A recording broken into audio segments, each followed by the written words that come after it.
Hey guys, welcome to the YouTube channel again. If you go ahead and click like and click subscribe, we would like all the subscribers that we can possibly get, and we want to keep you involved in the conversation. A little small group that has gathered to discuss the book is growing. We got more people involved now. We meet every Wednesday morning, 7 o'clock in Tuscaloosa. So if you happen to be a Tuscaloosa resident, just give us a shout, and we'd love to have you come join us.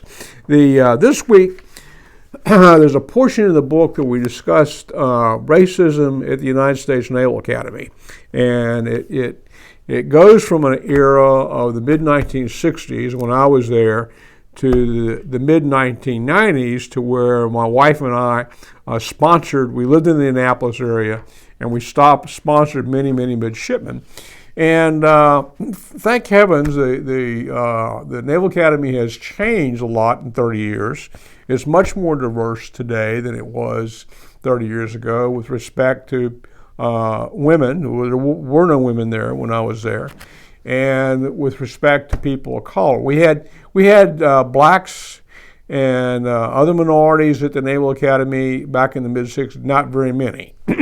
So anyway, we discussed some of the racial things that happened at the Academy, and I think probably almost all institutions during that period of time had some things that they would probably not be super proud of.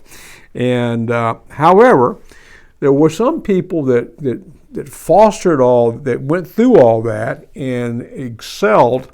And one of them that we mentioned was a fellow by the name of General Charles Bolden.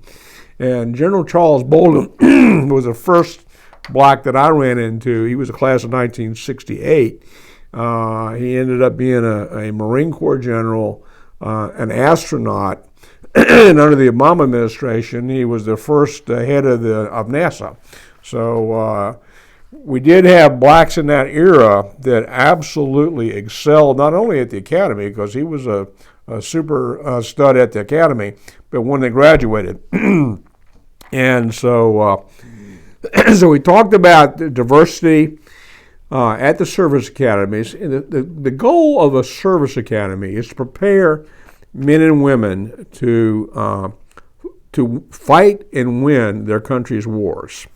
And that is a lofty thing. It's a solemn role, but it's important. We cease to exist as a country if we have people invade us and conquer us, and like what if the Germans had won back in World War II?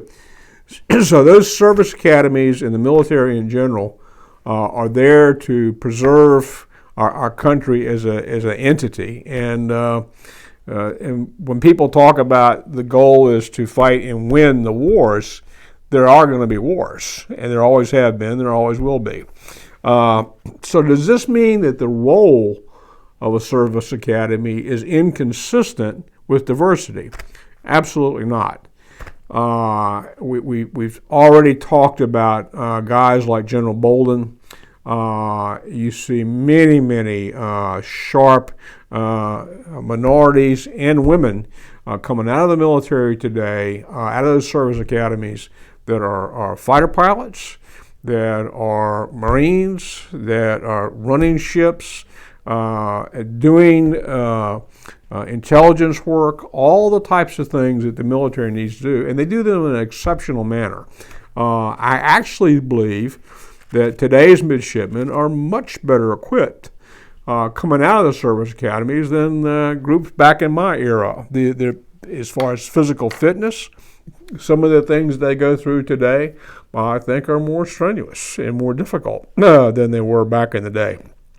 So, but it did get into the academies did go through a particular time back in the 1990s, and we discussed this in our small group, of promoting people simply because they were black or simply because they were women, at the expense of white male midshipmen that actually were performing better.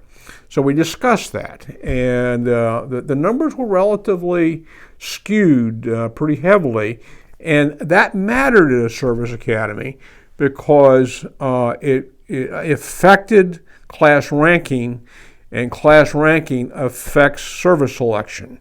There's only so many billets in the Navy, in Naval Air, in the Marine Corps, and all these different types of jobs in the military.